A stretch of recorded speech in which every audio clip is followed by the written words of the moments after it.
Welcome to your storytelling. Enjoy the stories, and don't forget to subscribe.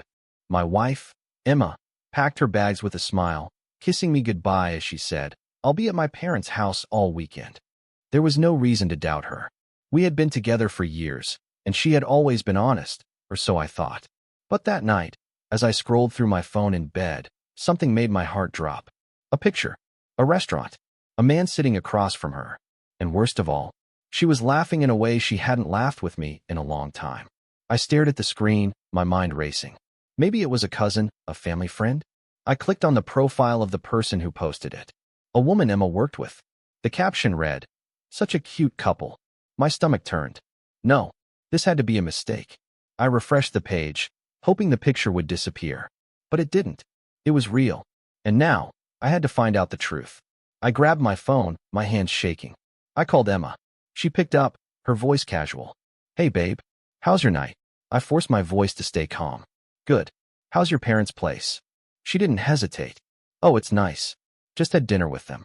I closed my eyes. She was lying. I had proof. And yet, I played along. "That's great. I miss you." She chuckled.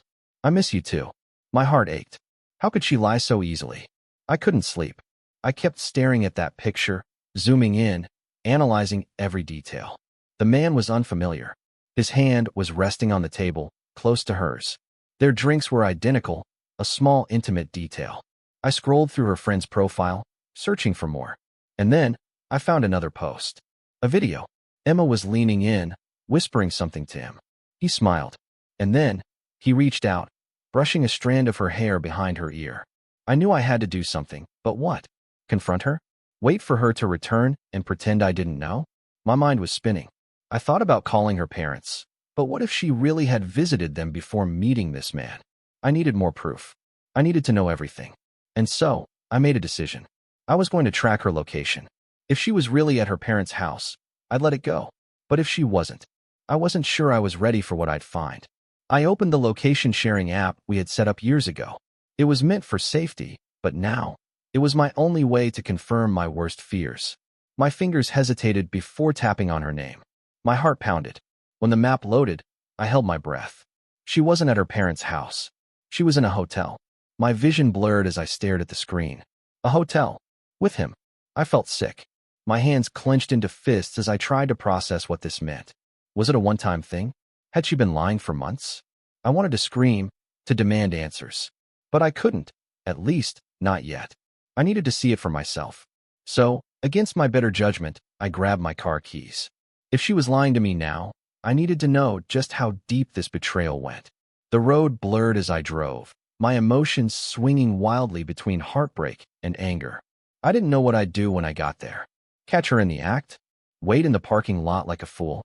Every mile I drove brought me closer to a reality I wasn't sure I could handle. I had loved Emma with everything I had. And now, she was sharing a night with someone else while I was left chasing after the truth.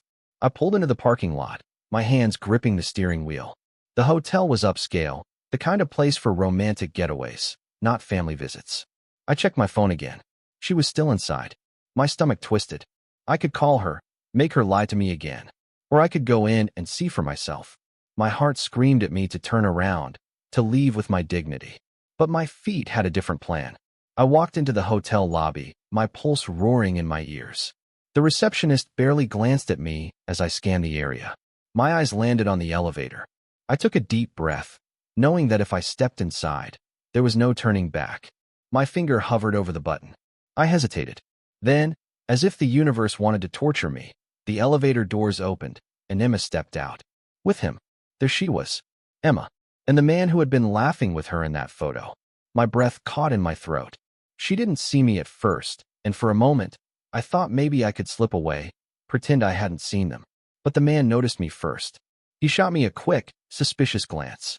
I wanted to scream, to ask her why, but my voice was stuck in my throat. This was real. This was happening. "David." Emma's voice cracked when she saw me. Her eyes widened in shock. The man beside her didn't seem fazed. He just smiled, as if nothing was wrong. What are you doing here?" Her words felt like a slap to my face. She hadn't even apologized, hadn't even tried to explain. The man, this stranger, just stood there, like he had every right to be with her. My world spun. I stood there, paralyzed, unable to say anything. Emma looked at me, then at him, and back again, her eyes darting nervously. David, I didn't expect to see you here, she said, her voice shaking. I thought you were at home. I could hardly breathe. The pain in my chest was unbearable. She was caught, and yet, all she had were excuses. I didn't mean for you to find out like this. Those were her words. You didn't mean to? I finally managed to say. I wanted answers. I needed them. Who is he? I asked, my voice rough. Emma shifted uncomfortably, then glanced at the man. His name is Tom, she said. We were friends. The word friends hit me like a blow. I knew better. I wasn't stupid. Friends don't share intimate dinners or share private moments. I snapped. Her face turned pale. She opened her mouth, but no words came out. The silence between us screamed louder than anything she could say. Tom spoke up, his tone too casual for the situation. I'm not here to cause trouble. I just want to make sure Emma's happy. My eyes widened. Was this his way of justifying everything? Emma had never mentioned him before. Not once. You're happy. I repeated, the words bitter on my tongue. Emma looked at me with pleading eyes, but I couldn't look at her the same way anymore. She had betrayed me. I had been a fool to trust her. David, please, let me explain, Emma begged, her voice trembling. I shook my head, the pain too much to bear. Explain? What is there to explain? You lied to me. You told me you were visiting your parents, and instead, you're here with him. My words were sharp, cutting through the air between us. Tom stood beside her, looking uncomfortable, but not apologetic. I wanted to scream, to make them both feel the weight of the betrayal. But I just couldn't. No, it's not what you think, Emma insisted, her hands shaking. Tom and I are just friends. It was innocent. I didn't mean for any of this to happen. But I couldn't believe her anymore. Her words didn't sound sincere. They sounded like excuses, like every other time she'd lied before. Innocent. I repeated, my voice barely above a whisper. You've been lying to me for weeks, Emma. Do you think I'm stupid? Emma's face turned pale, her eyes filling with tears. I never meant to hurt you, David. I swear. I thought I could handle it. I thought I could keep things separate. But she didn't understand. I wasn't just hurt. I was destroyed. Everything I thought I knew about our relationship felt like a lie. She was standing there, crying, and all I could feel was anger. Anger at myself for being so blind. Anger at her for betraying me. Tom cleared his throat, breaking the silence. Look, I didn't want things to go this far. Emma and we didn't plan for this to happen. I turned to him, my eyes narrowing. You didn't plan for this? And yet, here you are, standing in front of my wife, like everything's fine. I didn't want him in this conversation anymore. He wasn't the one I was hurt by. It was Emma. She was the one who had betrayed me. David, please, she whispered again. But I had no more patience. Go home, Emma, I said, my voice cold and distant. Her face crumbled at the words. What? David, please don't do this. But I had already made my decision. Go home. I need space to think. I can't deal with this right now. I turned away, refusing to let her see the tears threatening to fall. I had to be strong. For my own sake. For my dignity. But as I walked away, I felt the weight of her betrayal crushing me, one step at a time. I drove home in silence, the weight of the encounter pressing down on me. Every mile felt like an eternity. I could still see Emma's face, so full of guilt, so full of fear. But I didn't care anymore. I couldn't. I needed answers, but not from her. Not yet. I needed time to process everything, to let the storm inside me settle. How could she do this to me? How long had this been going on? The questions spun around in my mind like a whirlwind, never letting me go. When I finally arrived home, the house felt different. It felt cold, empty. This was supposed to be our sanctuary, the place where we shared everything. But now it felt like a lie. I walked through the rooms, each one more haunting than the last. The pictures of us, happy and carefree, seemed like distant memories. Could I ever look at them the same way again? I sat on the couch, my hands trembling as I tried to make sense of it all. But nothing made sense. I didn't sleep that night. I couldn't. Every time I closed my eyes, I saw Emma with him. The way she looked at him. The way she laughed. It was all too much. Finally, in the early hours of the morning, something clicked in my mind. I had been focusing on the wrong thing. I had been blaming Tom, blaming her lies. But the real question was, why had she lied to me? What was missing in our relationship that she had to look for it somewhere else? The next morning, I couldn't avoid it any longer. I needed to talk to Emma. I needed to hear it from her. When she came home, her face was swollen from crying, her eyes puffy. "David," she started, her voice barely a whisper. "I'm so sorry." I didn't let her finish. "Sorry? Sorry doesn't fix this, Emma. I need you to be honest with me. What was really going on?" She hesitated, her hands wringing in front of her. "I don't know. I was lost, David. I was lost in our marriage, and I didn't know how to find myself again."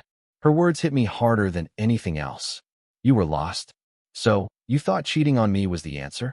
I couldn't control the anger in my voice. "That's how you found yourself?" Emma's eyes filled with tears. "No, David. I made a mistake. A huge mistake. I never meant to hurt you, but I didn't know how to fix things. I've been feeling so alone, so distant from you." Her voice cracked as she spoke. "But that's no excuse, I know. I'm sorry. I wish I could take it all back, but I can't." As Emma spoke, I couldn't help but feel a pang of sympathy for her. I could hear the remorse in her voice, but the damage had already been done. My heart was torn. I had loved her with everything I had, and yet here we were, unraveling. The trust that once held us together was shattered. Could I forgive her? Could I even try to rebuild what we had? My mind screamed at me to walk away, but my heart still clung to the woman I had once known.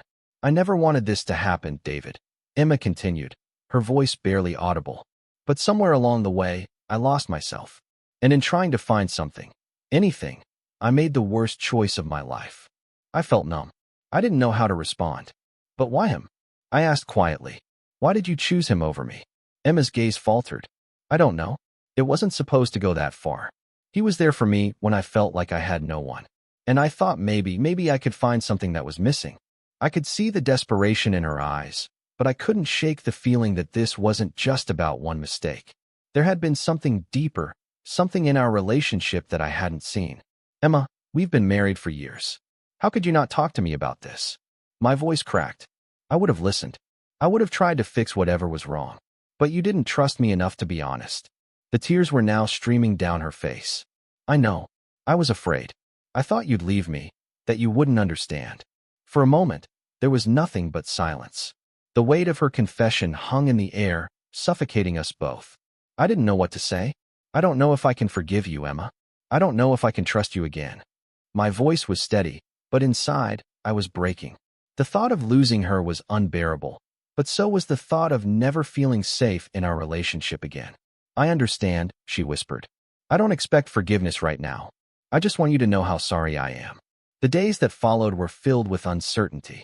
We tried to talk, to figure out what had gone wrong, but the road ahead was rocky.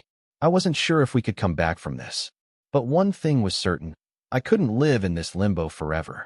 I needed to make a decision, whether to try to rebuild or let go. And as I looked at Emma, still broken and remorseful, I realized that the future wasn't just about forgiveness. It was about whether I could learn to forgive myself, too.